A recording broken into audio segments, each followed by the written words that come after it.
Mesdames, Messieurs, bonsoir et bienvenue à l'information sur l'ORTM.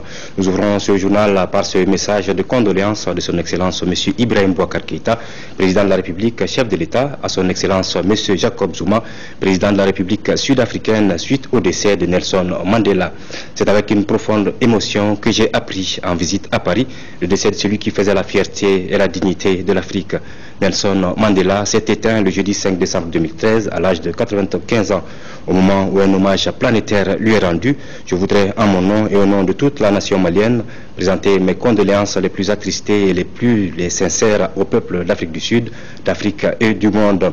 Car aujourd'hui, c'est l'humanité toute entière qui pleure son plus grand fils. Nelson Mandela était un homme qui attachait la plus grande importance au droit inaliénable à la souveraineté et à la dignité de son peuple et de toute l'Afrique. Jusqu'à son dernier souffle, il a personnifié le combat pour des valeurs nobles, la paix, la tolérance et la justice. Ce combat a permis l'aboutissement d'un rêve, celui d'une nation arc-en-ciel réconciliée avec elle-même. Sa volonté n'a jamais faibli, il ne s'est jamais découragé jusqu'au triomphe de cet idéal de vivre ensemble, un idéal que nous devons tous méditer aujourd'hui.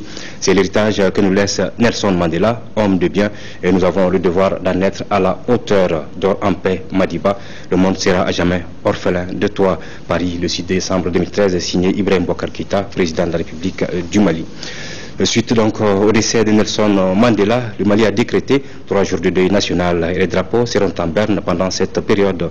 Je suis venu présenter au nom du président de la République, des membres du gouvernement et de l'ensemble du peuple malien nos condoléances les plus émues au peuple frère et ami d'Afrique du Sud. Ces propos sont du Premier ministre qui a signé cet après-midi à la résidence de l'ambassadeur d'Afrique du Sud au Mali le livre de condoléances ouvert à cette occasion. Omar Tatamdi a apprécié à sa juste valeur les qualités de Nelson Mandela qui restera un exemple pour les générations présentes et futures.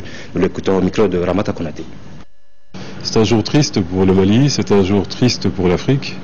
C'est une grande conscience qui nous quitte. Il est des consciences qui éclairent le monde et le président Nelson Mandela est une de ces consciences.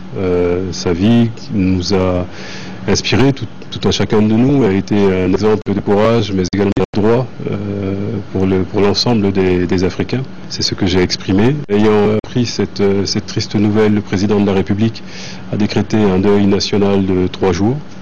Les drapeaux seront en berne pendant cette période. Témoignage de la compassion du président de la République lui-même, du gouvernement et de tout le peuple malien. Nous sommes proches de nos frères d'Afrique du Sud et nous tenons à leur dire que leur douleur est nôtre, que nous la partageons. Voilà, et puis ce décret du président de la République, vu la Constitution, vu le décret numéro 23-720 PRM du 5 décembre 2013 portant nomination du Premier ministre, décrète, article 1er, un deuil national de 3 jours à compter du vendredi 5 décembre 2013 à 0h est déclaré sur toute l'étendue du territoire national en hommage au président Nelson Mandela, ancien président de la République d'Afrique du Sud, décédé le 5 décembre 2013. Les drapeaux seront mis en berne pendant la durée du deuil. Article 2. Le présent décret sera enregistré et publié au journal officiel. Entre Nelson Mandela et le Mali, c'est toute une histoire. Le grand combattant avait effectué une première visite dans notre pays en 1962.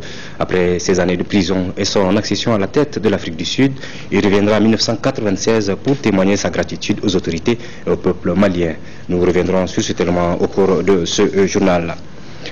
Aux grands hommes, les grands hommages, les Maliens que vous allez entendre rendent un hommage appuyé à Nelson Mandela, décédé hier soir à Johannesburg en Afrique du Sud. C'est une grande lumière qui s'est éteinte dans le monde, une icône mondiale de la réconciliation et un grand ami du Mali qui vient de disparaître. Ce sont là quelques sentiments exprimés par nos compatriotes suite à la mort de Nelson Mandela. Suivez le reportage de Bourama Traoré.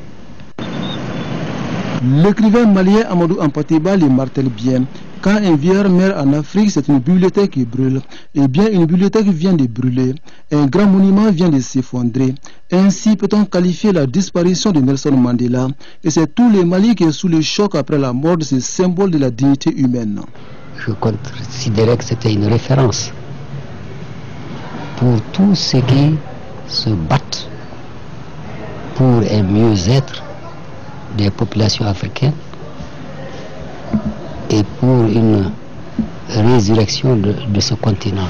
Mandela est pour moi une des plus grandes figures politiques de son temps. C'est un homme qui a su accepter, qui est courageux, qui a pu mettre la justice au devant de la haine, au devant de la vengeance. Il y a des hommes qui par leurs actes deviennent immortels. Nelson Mandela en est bien sûr un. Madiba est immortalisé au Mali à travers deux symboles. Il s'agit d'une rue et d'une école située à l'hippodrome en commune 1 du district de Bamako qui porte son nom. Une reconnaissance du Mali envers ces héros de la lutte anti-apartheid. Mandela était une icône de l'Afrique, donc lui c'était un grand homme, et puis c'est un homme particulier. Il a fait 27 ans en prison, donc rare des hommes qui ont fait 27 ans de prison et puis sortir en prison et puis gérer son pays pendant 5 ans et puis laisser son pouvoir de son gré, c'est très rare. S'il y a un grand monument aujourd'hui dans ce monde, c'est Nelson Mandela. Nelson Mandela a été l'incarnation de la nation sud-africaine, le ciment de son unité et la fierté de toute l'Afrique, de quoi inspirer les dirigeants africains afin de sortir le continent de ces conflits interminables et fratricides. Aujourd'hui, avec cette perte certainement douloureuse, mais il est bon de rappeler également qu'en chimie, en physique, on dit bien que il ne se perd, il ne se crée, tout change et se transforme. Et que nous devons aujourd'hui transformer cette vision de Mandela, Madiba, qui a transformé ça en action concrète pour faire progresser le monde en une conscience morale. Ça veut dire que nous devons donc, nous Africains, aujourd'hui, prendre ce relais. La mort est inévitable. Quand un homme a fait ce qu'il considérait être son devoir envers son peuple et son pays, il peut y reposer en paix. Alors, dors en paix, Madiba. Suite à la disparition de Nelson Mandela, le Parti social-démocrate africain PSDA, le bloc des alternatives pour le renouveau africain BARA, le parti LMA Le Changement, le bureau politique national de l'UMRDA, l'Union des créateurs et entrepreneurs du cinéma et de l'audiovisuel de l'Afrique de l'Ouest, UCKO, et le Conseil national de la jeunesse du Mali, CNJ Mali, adressent tous à la famille de l'illustre disparu, au peuple sud-africain et à tous les hommes épris de justice et de progrès, leurs sincères condoléances et prient le Tout-Puissant Allah pour le repos éternel de l'âme du défunt. Pour Michel Sidibé, directeur exécutif de l'ONU-SIDA, secrétaire général adjoint des Nations Unies, l'Afrique du Sud est aujourd'hui devenue un leader et la réponse contre le sida grâce à Mandela et grâce à son action visant à permettre à une nouvelle génération d'Africains d'être libres du sida. Il a été l'instrument pour jeter les bases d'une réponse moderne à la maladie et son influence a aidé à sauver des millions de vies et à transformer la santé en Afrique. Le Premier ministre a présenté hier jeudi à la presse nationale le programme d'action du gouvernement pour la période 2013-2018. Le programme élaboré sur la base des orientations du président de la République comporte 6 axes qui vont de la mise en place d'institutions fortes et crédibles à la restauration de la sécurité des personnes et des biens sur l'ensemble du territoire national, entre autres. Omar Tatamdi était entouré du ministre de la Communication et des Nouvelles Technologies d'Information et de son cabinet. Les directeurs des publications, les présidents d'associations et de groupements de la presse et les journalistes ont répondu présents à cette cérémonie. Les précisions sur les 6 points du document avec Andé Sissoko. Mettre en place des institutions fortes et crédibles, restaurer la sécurité des personnes et de leurs biens sur l'ensemble du territoire national, mettre en œuvre une politique active de réconciliation nationale, reconstruire l'école malienne, construire une économie émergente et mettre en œuvre une politique active de développement social. Voici les 6 grandes lignes de l'action gouvernementale pour les 5 prochaines années. Un programme contenu dans le document de 60 pages que vient de remettre le Premier ministre Oumar Tatamli aux journalistes maliens. Une feuille de route qui devra concrétiser l'ambition affichée du président de la République qui souhaite réunir les Maliens autour d'un projet de reconstruction de l'État pour qu'ils redeviennent maîtres de leur destin et de leur développement. Sur la base des orientations que le président de la République nous a données, qui retracent les grandes actions que le gouvernement envisage d'entreprendre sur la période 2013-2018. Dans le contexte de la sortie de crise sécuritaire et institutionnelle, il a assigné à son gouvernement la mission de prendre en charge un certain nombre de priorités.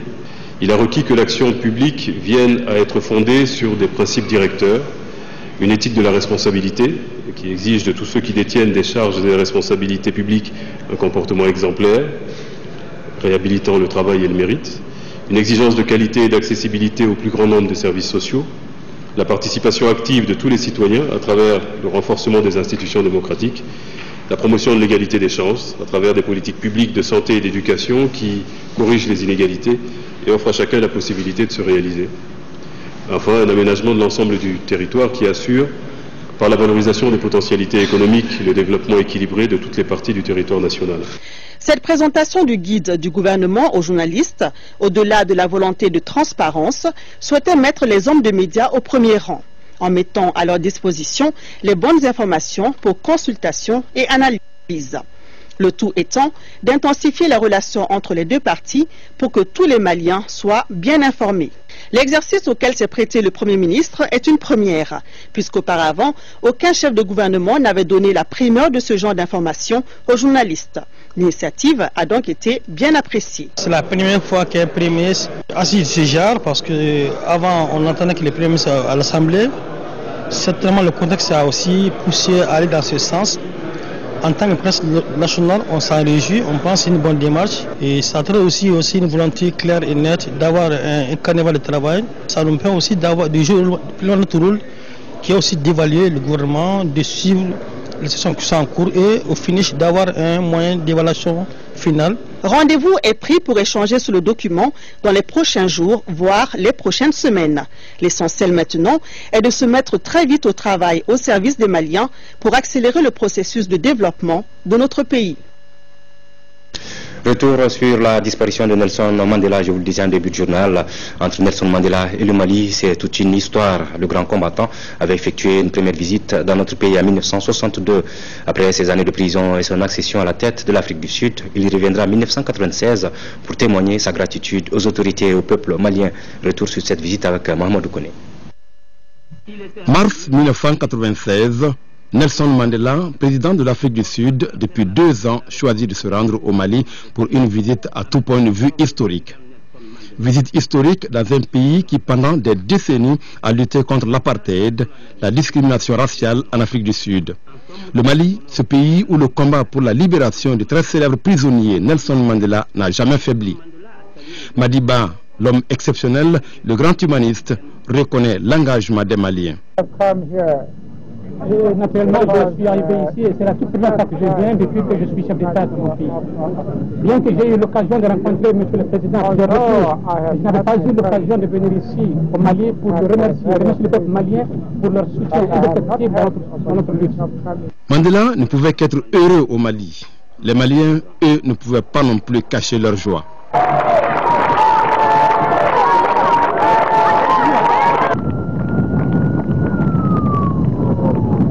Tout Bamako est sorti ce jour pour voir et acclamer l'homme du pardon, de la réconciliation et de l'humilité. Le rêve de tout un peuple est devenu réalité. Le premier séjour de l'icône mondiale à Bamako, c'était en 1962. 34 ans après, il retrouve la même hospitalité. Et il s'adresse directement aux Maliens à travers l'Assemblée nationale. Maïtera Keïta, who was then the Minister of Defense and the Secretary General, Lamine Keïta, who represented Mali at the United Nations, Doudou Gueye, who was the Secretary General of the Pan-Africanist Congress of Journalists, du Congrès panafricain des journalistes. All these freedom fighters impressed me tremendously. And up to today, they have left a formidable impression in my own mind. So to some extent, my own ideas, my own outlook in the world was shaped by some of your heroes.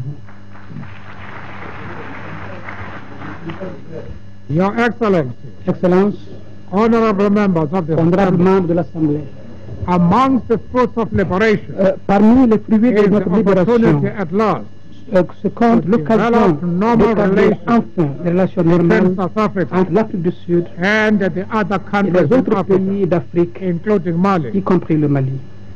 In the short space of time, dans le laps de temps de notre accession à la démocratie, full diplomatic relations, des relations diplomatiques ont été établies entre l'Afrique du Sud et le Mali.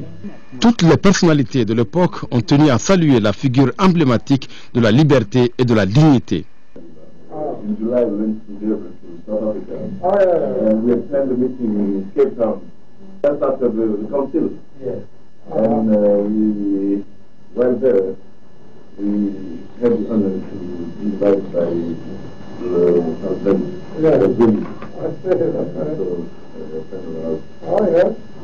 Nelson Mandela a reçu la plus haute distinction qu'un étranger peut avoir au Mali, la dignité de Grand Croix de l'Ordre national. À Bamako, Madiba est naturellement passé par la rue Nelson Mandela pour se rendre au groupe scolaire qui porte également son nom. Le Mali a toujours lutté à vos côtés et continuera à lutter pour la libération des peuples opprimés. Nous, élèves du groupe scolaire Nelson Mandela, nous sommes très heureux d'accueillir le héros de l'Afrique et comme nous sommes résolus à nous battre pour porter haut le flambeau de l'Afrique. Mandela, qui aura marqué l'histoire, pouvait regagner son pays d'origine après une visite historique dans un pays d'histoire. Voilà, c'est la fin de ce chapitre consacré à la disparition de Nelson Rolihlahla Mandela avec ce flashback de Mohamed Kone sur la visite de l'homme en 1996 dans notre pays. Le Premier ministre Omar Tatamli a reçu ce matin en audience une délégation turque conduite par le président des affaires religieuses turques, Mehmet Görmez, a surtout parlé de coopération culturelle et religieuse avec le chef du gouvernement. Reportage de Nando Dambélé. En visite dans notre pays depuis 48 heures, le président des affaires religieuses turques, accompagné d'une forte délégation, était venu s'entretenir avec le Premier ministre Omar Tatamli des coopérations culturelles et religieuses entre nos deux pays. Coopération qui s'annonce déjà très fructueuse. La Turquie et le Mali sont décidés à développer leurs relations ces dernières années en matière de politique, économique, culturelle et de l'éducation. Les unités chargées des affaires religieuses entre les deux pays avaient commencé leurs relations il y a quelque temps et qui nous ont permis en fait d'effectuer ce voyage ici. Preuve de la bonne santé de cette coopération, la dotation de notre pays d'une mosquée sise à la CI 2000 par les autorités turques. Ce nouveau lieu de culte sera inauguré ce vendredi. Aujourd'hui, nous aurons le plaisir de faire la prière de vendredi avec nos frères maliens, tous ensemble dans la mosquée construite par la Turquie. Le Mali, c'est un pays très important qui a une richesse historique et culturelle et qui a connu en fait trois grands empires dans l'histoire. Un pays qui voudrait développer ses relations avec l'Afrique devrait commencer par le Mali et c'est tout à fait normal. Mohamed Görmez a par ailleurs informé le chef du gouvernement malien de la construction prochaine d'un centre culturel turc dans l'enceinte de la nouvelle mosquée et l'ouverture d'une ligne de Turk Airways Istanbul-Bamako. Le chef de la délégation turque a aussi remis des documents au chef du gouvernement malien. Toujours suite à la disparition de Nelson Mandela, vous aurez d'autres réactions des citoyens à langue nationale bamana après ce journal. Nous restons avec les activités du Premier ministre pour dire que la liste des mosquées s'élargit ici à Bamako. La mosquée du Haut Conseil islamique du Mali à Amdalaï SI a été inaugurée par le Premier ministre ce vendredi. La mosquée en question a été entièrement financée par la République de Turquie à plus de 650 millions de francs CFA. La cérémonie d'inauguration s'est déroulée en présence des présidents des affaires religieuses de la Turquie, Moussa Fane. C'est le Premier ministre qui a inauguré ce joyau architectural de portée spirituelle désormais implanté à Bamako. Et réalisé à plus de 650 millions de francs CFA, la mosquée du Haut Conseil islamique est bâtie sur une superficie d'1 demi-hectare. Elle comprend une grande salle de prière pour hommes, une autre pour femmes à l'étage. La mosquée en question a une capacité d'accueil de plus de 800 personnes.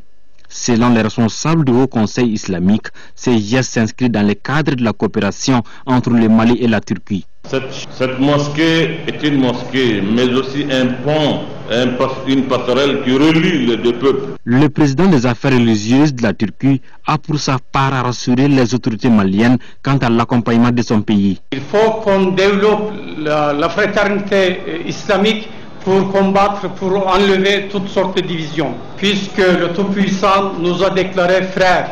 Pour nous croyants, nous ne pouvons être musulmans que si nous respections les autres. Cette maison de Dieu mérite la propriété, la pureté et le respect. La cérémonie a été naturellement marquée par une séance de prière de vendredi. Une occasion pour les fidèles musulmans de faire des bénédictions pour la paix et la stabilité dans notre pays.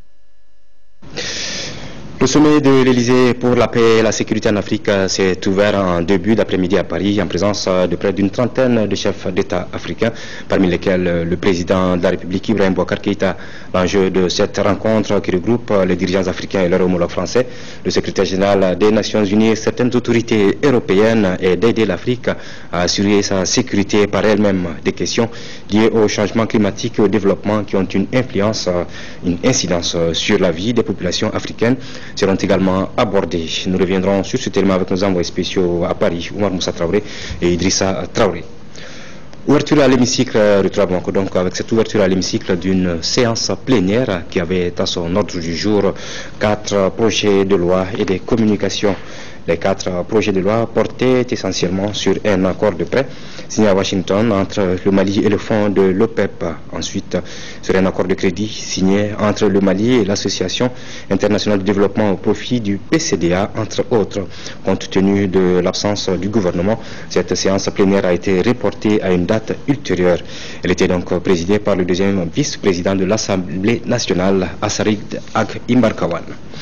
Et puis le contenu de ce communiqué de la Cour constitutionnelle, le président de la Cour constitutionnelle du Mali a l'honneur de porter à la connaissance des citoyens, des candidats et à l'élection des députés à l'Assemblée nationale, des partis politiques, du président de l'Assemblée nationale, du ministre de l'administration territoriale, du président du Comité national de l'égal accès aux médias d'État, du président de la Commission électorale nationale indépendante et du délégué général aux élections que la proclamation des résultats du premier tour de l'élection des députés à l'Assemblée nationale, scrutin du 24 novembre 2013 aura lieu demain samedi 7 décembre 2013 à partir de 10h au siège de l'institution sise à l'ACI 2000. Les personnalités et structures concernées, les médias d'État et la presse y sont conviés. Le Centre international de conférence de Bamako abrite depuis ce matin les travaux du deuxième symposium national sur les droits humains. Cette rencontre de 2 jours a été initiée par la Commission nationale des droits de l'homme en collaboration avec le programme conjoint des Nations Unies d'appui à la promotion des droits humains. Reportage de Abdraman Maïga. Faire l'état des lieux de la mise en application des conventions ratifiées par le Mali 20 ans après la conférence mondiale sur la promotion et la protection des droits humains. Tel est l'objectif visé par ce symposium national sur les droits humains. Ce cadre d'échange doit permettre une meilleure appréhension des 20 ans de combat menés pour promouvoir et protéger les droits humains au Mali. Les participants analyseront également les difficultés rencontrées dans ce combat et faire des recommandations pour améliorer l'applicabilité de ces conventions.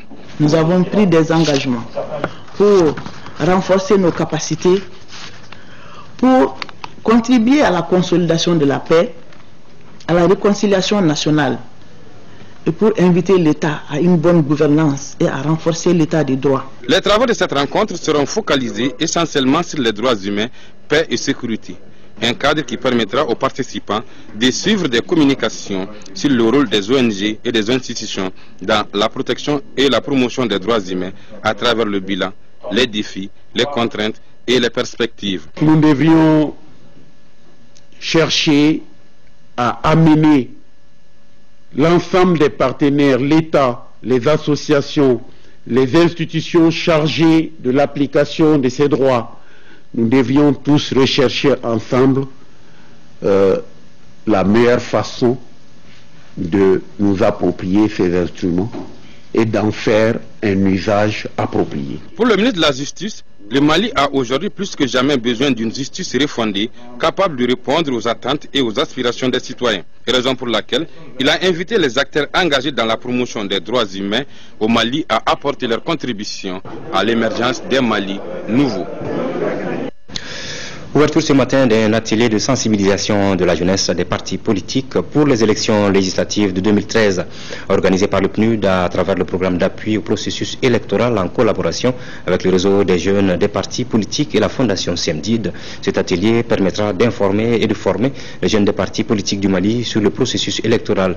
La cérémonie d'ouverture était présidée par le ministre de l'administration territoriale en présence des représentants de la DGE, de la CENI et du PNUD. Mohamedou Doumbia. La réussite d'une élection dépend en grande partie de la jeunesse. C'est conscient de cela que le programme des Nations Unies pour le développement a initié cet atelier de sensibilisation au profit du réseau de la jeunesse des partis politiques en vue des élections législatives, inclusives et apaisées. Cet atelier se veut un espace d'échange mettant au même niveau de compréhension et d'information tous les participants pour les élections législatives dont le second tour est prévu dans quelques jours. Le réseau des jeunes des partis politiques exhorte les participants à suivre avec beaucoup d'intérêt les différentes communications qui porteront sur le cadre légal et enjeux des élections législatives au Mali, l'état d'avancement du processus électoral. C'est le lieu de dire à mes chers camarades jeunes des partis politiques que notre contribution est fortement attendue pour la tenue des élections crédibles, inclusives et apaisées dans notre cher pays. La série d'ateliers organisés en direction de la jeunesse malienne dans le cadre du processus électoral en cours dénote suffisamment la volonté des autorités de ce pays à compter avec ces forces vives et dynamiques qui constituent cette couche de la population. Je voudrais au nom de la communauté internationale saluer cette vision et remercier tous ceux qui prennent part à cet effort. Le ministre de l'administration territoriale a pour sa part encouragé les jeunes à s'impliquer davantage dans le processus électoral tout en diffusant des messages de paix et de tolérance. Nous vous encourageons à maintenir intacte votre détermination et c'est avec assurance que nous déclarons que l'étincelle de la gouvernance démocratique illuminera pour toujours notre pays. L'organisation victorieuse des 2 tours de l'élection présidentielle n'a pas été possible sans votre adhésion. Je voudrais m'en réjouir et vous féliciter. Au début de cette cérémonie, une minute de silence a été observée en la mémoire de l'ancien président sud-africain Nelson Mandela, décédé hier jeudi 5 décembre 2013. Évaluer pour relever les défis des transports aériens au XXIe siècle, voilà le thème central de la journée de l'aviation civile internationale OACI. La journée est célébrée le 7 décembre de chaque année à travers le monde au Mali. À cette occasion, le ministre de l'Équipement et des Transports a dans son allocution exprimé l'importance de l'aviation civile. Suivant un extrait de cette allocution recueilli par Nando Damele. Créé par les représentants de 52 États réunis à Chicago, le 7 décembre 1944, l'Organisation de l'aviation civile internationale, OACI, compte aujourd'hui en son sein 191 États souverains. Notre pays a adhéré à ce grand ensemble le 18 août 1961. Aux premières heures de son indépendance.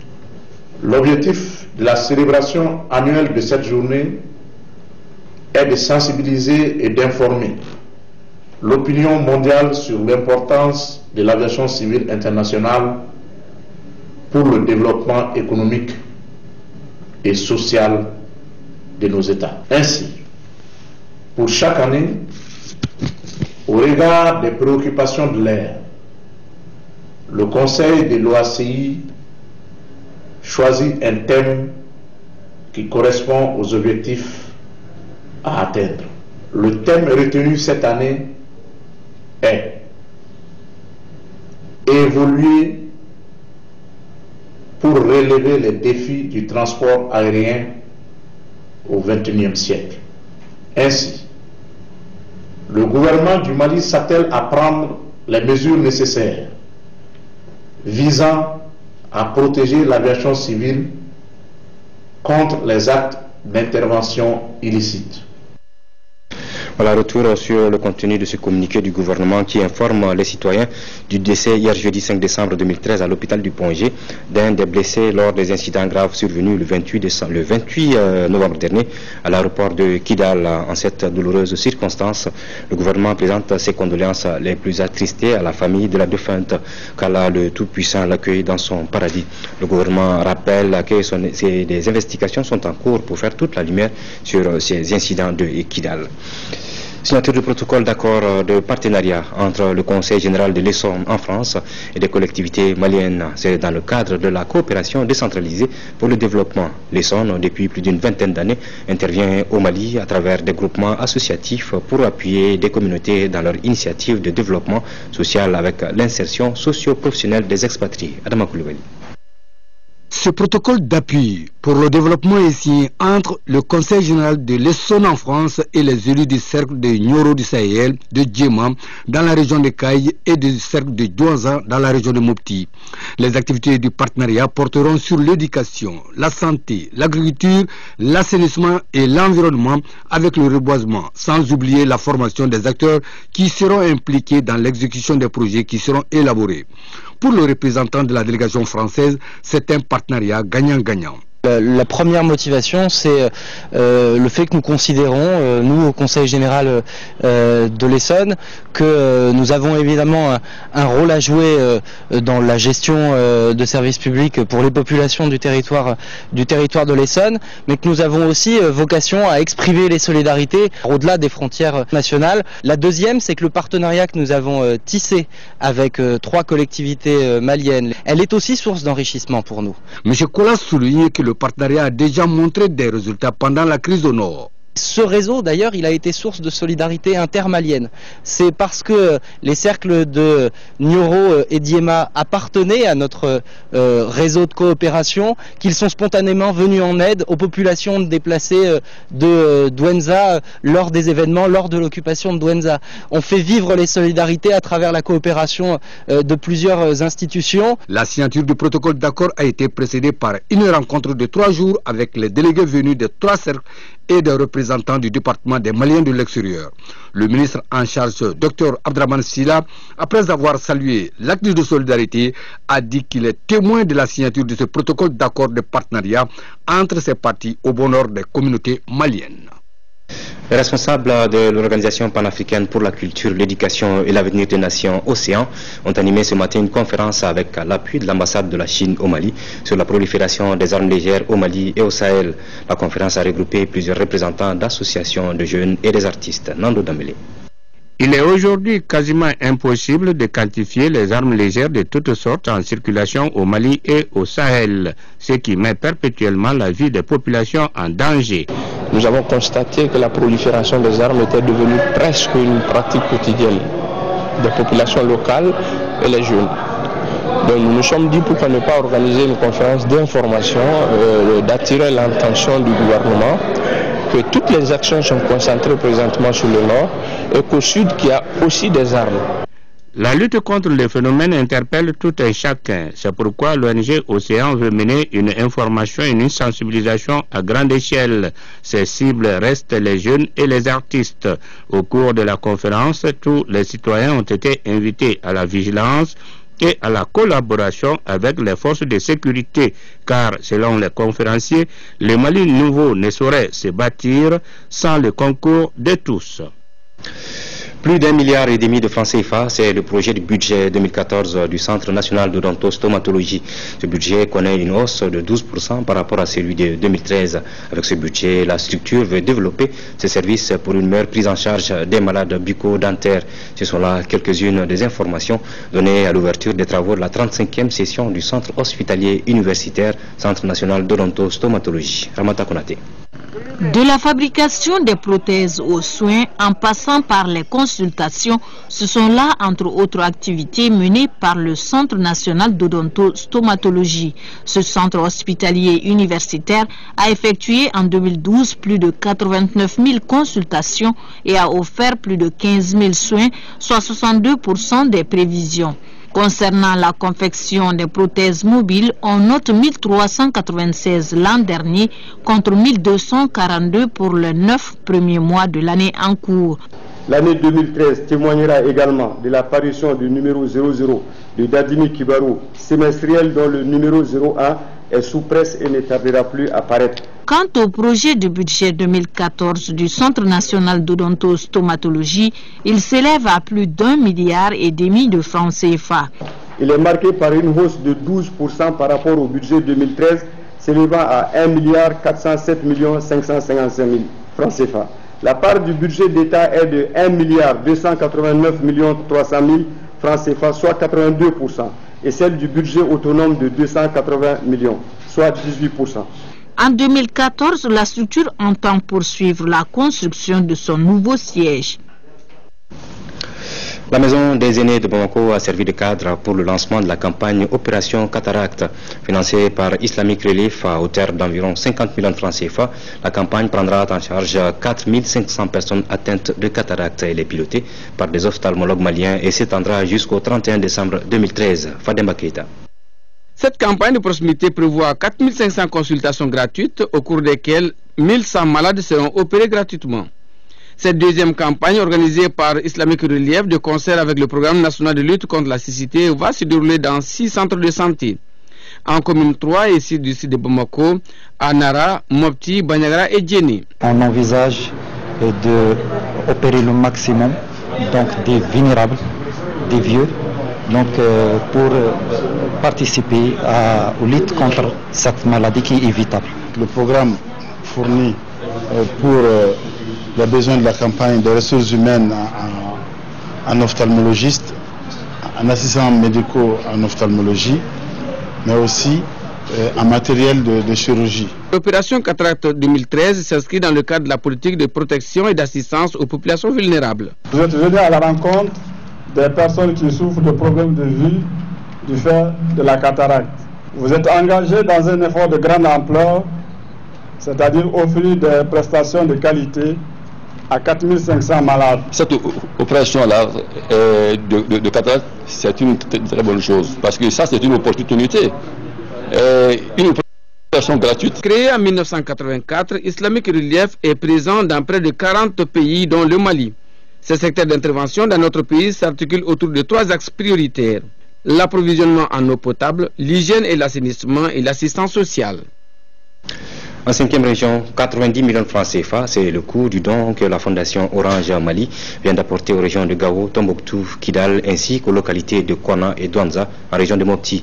Le don est essentiellement composé de kits scolaires, de kits d'assainissement, d'ordinateurs, entre autres. La cérémonie de remise s'est déroulée mercredi dernier à Douanza. Reportage de Mustapha Doumbia. Ces dons de la Fondation Orange Mali est destiné aux mairies, aux centres de santé, aux lycées et aux écoles fondamentales des régions de Tombouctou, Gao et Kidal et aux villes de Kona et Douanza dans la région de Mopti. Il est composé d'ordinateurs, de kits sanitaires, de kits d'assainissement, entre autres. Il s'agit de 2700 kits scolaires, 1400 moustiquaires imprégnés, 2000 téléphones avec puce, 22 ordinateurs, 20 imprimantes HP, 8 photocopieuses Canon et 28 kits d'assainissement. Le coût global du don est de 90 millions de francs CFA. Il s'inscrit dans le cadre des actions de solidarité de Orange Mali en faveur des couches défavorisées. L'initiative est bien appréciée par les autorités communales et administratives des localités bénéficiaires. Nous venons de traverser une crise extrêmement grave. Si au sortir de cette crise, des partenaires comme Orange viennent à nos côtés pour aider nos enfants, aider nos structures décentralisées et déconcentrées, on ne peut que s'en réjouir. Nous les élèves des cercles de Douanza, Mopti, Gao, Tombouctou et Kidal, prenons ici l'engagement de nous consacrer enfin aux études, afin que demain nous assurions la relève. Les domaines d'intervention de la Fondation Orange Mali ont été rappelés lors de la cérémonie de remise des dons. Retour sur le sommet de l'Elysée pour la paix et la sécurité en Afrique qui s'est ouvert en début d'après-midi, je vous le disais en début de journal, à Paris, en présence de près d'une trentaine de chefs d'État africains, parmi lesquels le président de la République, Ibrahim Boubacar Keïta. L'enjeu de cette rencontre qui regroupe les dirigeants africains et leurs homologues français, le secrétaire général des Nations Unies et certaines autorités européennes est d'aider l'Afrique à assurer sa sécurité par elle-même. Des questions liées au changement climatique et au développement qui ont une incidence sur la vie des populations africaines seront également abordées. Envoyé spéciaux à Paris, Oumar Moussa Traoré et Idrissa Traoré.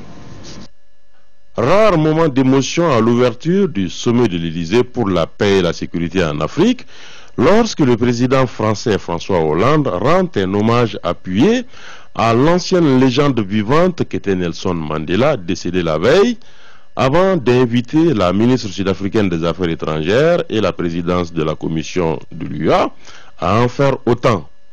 Le parterre de personnalités invitées à la rencontre retient son souffle. L'ombre de Madiba planera sur la rencontre à travers un concert d'hommage durant toute la cérémonie. Passé ces moments d'intense émotion, la rencontre pouvait entrer dans le vif du sujet. L'hôte du sommet, le chef de l'État français, prenant la parole, considéra que la menace terroriste, loin d'être l'affaire d'un seul continent, est plutôt une menace globale. D'où la nécessité de former une coalition mondiale contre le phénomène. Il est exceptionnel notre sommet par les sujets qui sont abordés. La paix, notamment. Exceptionnel votre participation. J'évoquais toute l'Afrique est présente aujourd'hui, toute l'Afrique, avec sa diversité, avec ses multiples langues, avec ces développements parfois différents, mais avec cette même ambition d'être un continent uni, un continent fier, un continent solidaire. La lutte contre le terrorisme doit être implacable. Les conclusions de la rencontre mettront certainement l'accent sur cette idée de création d'une force africaine rapide de réaction aux crises. Elle avait été soulevée à Addis Abeba lors du dernier sommet de l'UA en mai dernier. Alors, puisque notre sommet est exceptionnel par son contexte, par ses sujets, par l'ampleur du rassemblement avec la présence aussi de l'Union africaine et de l'Union européenne, il faut que notre décision soit également exceptionnelle. Et c'est la raison pour laquelle j'appelle à une alliance exceptionnelle entre l'Afrique et l'Europe au service de la paix, du développement et de l'avenir de la planète. En plus, la France souhaite proposer la tenue d'une réunion prochaine du G8 sur la question des différents trafics, armes, drogues et produits du braconnage, entre autres. Une autre annonce de la France concerne la création d'une fondation en vue d'assurer la croissance en Afrique. Et c'est là une autre approche de ce sommet selon laquelle les problèmes liés au développement, au changement climatique et à la préservation de l'environnement sont intimement liés aux questions de sécurité. Tous les orateurs qui interviendront après le chef de l'État français seront unanimes sur cette approche. De même qu'ils seront unanimes sur le caractère global de la menace terroriste. 53 pays africains prennent part à la rencontre, en plus de la France, des Nations Unies, des organisations régionales africaines et européennes. Cinéma à présent, l'Institut français du Mali a fait la projection hier soir d'un film documentaire intitulé Badiba Diabali, qui veut dire un fleuve intéressant. Dernier. Ce film qui dure 90 minutes dresse le portrait de cette institutrice qui a beaucoup œuvré au sein du mouvement féminin au Mali. Cette œuvre de la réalisatrice Fatoumata Coulibaly FC est une production ORTN-CIREF en collaboration avec le ministère de la promotion de la femme, de la famille et de l'enfant. Reportage de soirée. Le Mali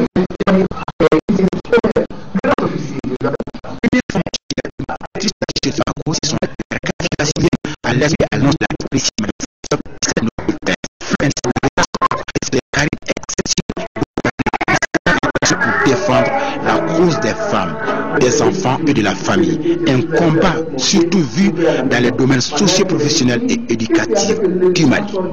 Vu le combat qu'elle a mené depuis avant l'indépendance jusqu'à nos jours, il faut montrer ça à la nouvelle génération. Il faut montrer ça aux jeunes filles pour qu'elles puissent se battre également à l'école. C'est pour cette raison que j'ai fait ce film. À travers ce portrait, la réalisatrice Fatoumata Coulibaly nous évoque l'évolution de la femme malienne de l'époque coloniale à nos jours, surtout la question de la scolarisation des filles.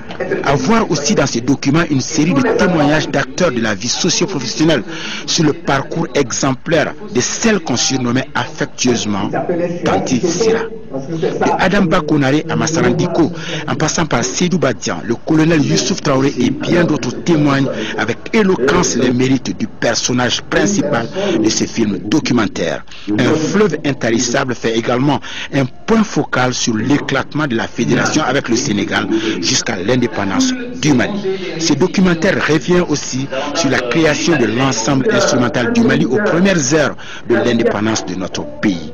Au sortir de cette projection hommage à Sira Diop, l'émotion était grande et certains n'ont pas pu retenir leurs larmes.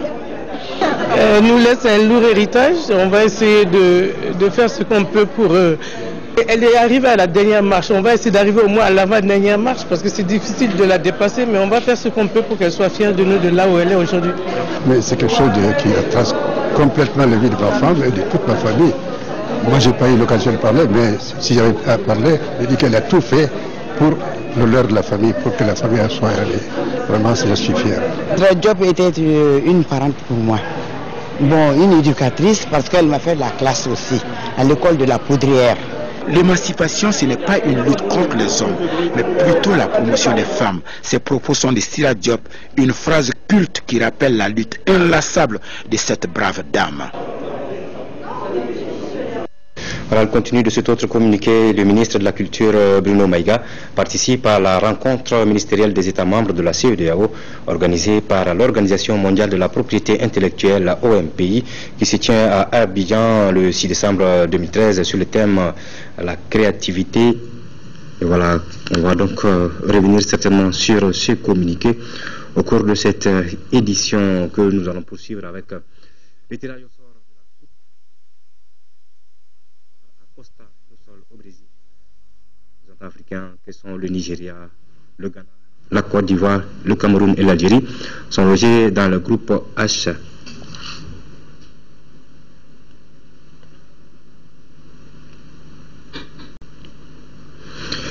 Voilà toutes nos excuses pour cette légère interruption. Nous allons rapidement revenir sur ce communiqué qui nous dit que le ministre de la Culture Bruno Maïga participe à la rencontre ministérielle des États membres de la CEDEAO organisée par l'Organisation mondiale de la propriété intellectuelle qui se tient à Paris. Sur le thème et l'économie sociale de l'Afrique féminine, une voiture était placée sous les ordres du ministre de l'Économie, M. Daniel Kaman, et d'initiatives et stratégies qui doivent être mises en place en vue de créer un environnement propice au développement économique et social des États à travers la promotion de la créativité et l'accès au savoir et à sa diffusion.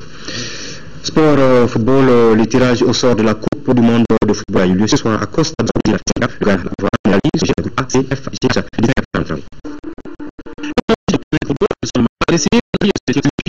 Un sport a le pouvoir de changer le monde parce qu'il a le pouvoir d'inspirer les êtres.